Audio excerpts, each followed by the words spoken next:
A 14-year-old kid who has just entered into class 9 suddenly starts listening one sentence from everyone in his surrounding कि बेटा अगले 4 साल बहुत important है, अगर ये 4 साल जमकर मेहनत कर ली फिर तो लाइफ सेट है। यहाँ तक कि अगर वो अपने घर के आसपास वाली ग्रोसरी शॉप्स पे जा रहा है तो वहाँ पे जो अंकल बैठे हैं वो भी बेटा अगले 4 साल। And then that naive kid just focuses on studying, gets good grades in class 10 and then another sweet line is inserted into his software कि बेटा अगर IIT में एडमिशन हो गया ना फिर तो लाइफ सेट है।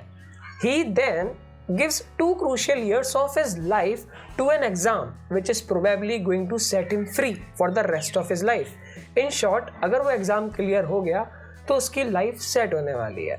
He burns midnight oil, prepares super hard for the exam and finally cracks it. And then he lands up in one of the premier institutes of the nation, be it IIT or NIT. And now what? Is his life sorted? सपनों का पिटारा लेके अब वो बच्चा पहुंचता है उन colleges में जहां जाना लाखों बच्चों का एक सपना है। और अब उस सपनों की पोट्री में से जो उसका पहला सपना है उसका सामना होता है हकीकत से, जहां जन्म होता है कॉन्सेप्ट का एक्सपेक्टेशन वर्सेस रियलिटी। एक्सपेक्टेशन ये कि एक एग्जाम था जो हमने क्लियर कर लिया है और अब पढ़ना नहीं पड़ेगा।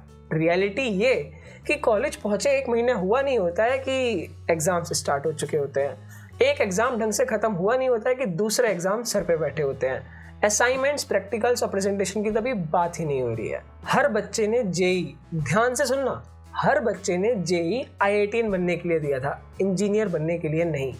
I haven't found any single person until now who is passionate about engineering. After the exam, everyone wanted to go in CSIT sector. अब हर किसी को तो CSIT ब्रांच नहीं मिल सकती, तो जिनको कोर ब्रांचेस मिली हैं, majority of them are not at all interested in that particular branch. अब वो लोग कर क्या रहे हैं? कोडिंग कर रहे हैं। सबको कोडिंग करनी है। कोडिंग इसलिए नहीं करनी कि कोडिंग में इंटरेस्ट है, बल्कि इसलिए करनी है क्योंकि सब वही कर रहे हैं। And now those who are in CS branch, वहां भी मैक्सिमम लोगों ने CS out of interest choose नहीं करा है, वो सिर्फ हाई पैकेजेस देख के उस तरफ चले गए हैं।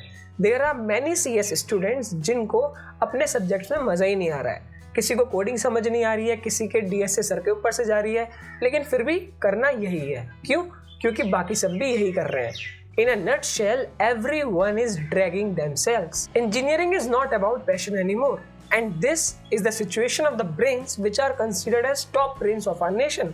So you can just think of the situation in private colleges. I have said it earlier also कि अगर एक लाइन में IITians, NITians की reality describe करनी हो ना तो हर कोई रेंचो बनना चाहता था, लेकिन सब फरहान और राजू बन चुके हैं। और पता है जैसे जैसे इंजीनियरिंग आगे बढ़ रही होती है ना, एक पॉइंट आ जाता है where you feel a lot of things but you don't have time to process what you are feeling, क्योंकि बहुत सारी चीजें एक साथ चल रही होती हैं। एग्जाम्स, प्रेजेंटेशन, असाइनमेंट, इवेंट्स, सब कुछ एक साथ ही चल रहा होता है और बच्चे बस चल रहे होते हैं, उन्हें कुछ समझ नहीं आ रहा होता कि आखिर चल क्या रहा है। सो IIT NIT पहुंचने के बाद लाइफ सेट नहीं होती है बल्कि अनसेट हो जाती है। And as the days keeps on passing, life keeps on getting more and more complex.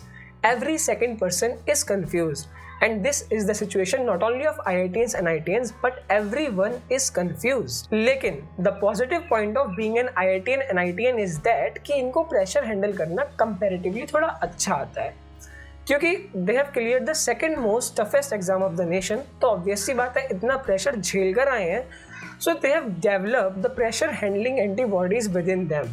क्योंकि यहाँ तक आने में जो प्रेशर है वो तो है ही, पर लेकिन यहाँ पे आने के बाद और ज़्यादा प्रेशर है। So anyhow they manage that pressure, but yeah there are some instances जहाँ पे लोग pressure handle नहीं कर पाते हैं and they take wrong steps because at the end it's on individual only कि वो कैसे डील करता है किसी सिचुएशन से। तो अगर ये लगता है कि IIT NIT जाने के बाद लाइफ सेट है, नहीं भाई, गलत फहमी है, लाइफ सेट नहीं होगी। तो फिर IIT NIT जाने का फायदा क्या है? देखो 12th के बाद लाइफ सेट है, ये डायलॉग तो हम सबने सुना है। Now listen what actually happens after 12th. Your life, instead of getting set, will get completely screwed up after 12th, no matter in whichever field you go, unless you come from a very well-off family. So, no matter which stream you choose, which course you choose, which field you choose, after 12th you are going to jump in an ocean of confusion. बात कड़वी है पर सच्ची है. So, if you prepare well enough and you land up into an IIT or NIT and you get that tag of being an IITian or NITian. Now, the another reality of being an IITian and NITian is that कि academically IIT, NIT most probably won't help you.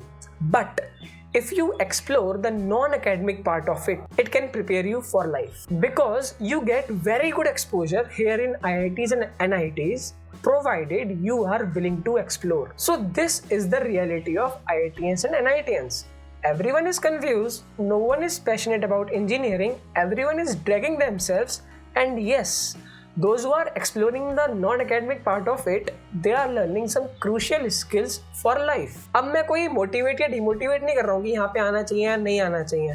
मैं बस ये कह रहा हूँ कि जो इतना ग्लोरीफाई करा गया है IITs NITs को कि यहाँ पे आने के बाद ज़िंदगी बदल जाती है. हाँ, एक वे में तो बदल जाती है कि जो इतना खुशी थी उससे पहले वो खुशी ख़त्म हो जाती है.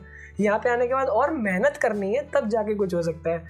इस चीज़ को कोई नहीं दिखा रहा है कि यहाँ पे अंदर एक्चुअल में रियलिटी क्या है. नाउ इट्स ऑन यू कि how you interpret this all things. ऐसा मत सोचना कि यहाँ पे आ गए तो लाइफ सेट हो जाएगी. नहीं होगी, सेट करनी पड़ेगी.